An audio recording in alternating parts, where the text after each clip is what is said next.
Hi guys, good afternoon. Isa ka ba sa mga sumahod itong last payout? Nagtataka ka ba kung bakit kahit wala pang $100 yung earning mo sa Stars is pumasok na po ito sa inyong PayPal account? Okay, marami pong nag-post about dyan.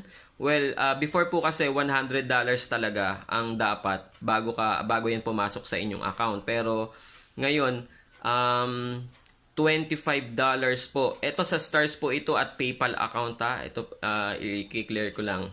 No, maraming nag-post ngayon, $25 above is nakuha na po nila yung kanilang earnings dito sa Stars. Okay, well, good news po 'yan, no? Pero wala pang update, hindi ko alam no kung meron ng new update si Facebook about dito kung binago niya na kasi sa ibang bansa lang pwede na like US, no? $25 pwede na. Pero eto nga, maraming sa base dito sa mga post ng mga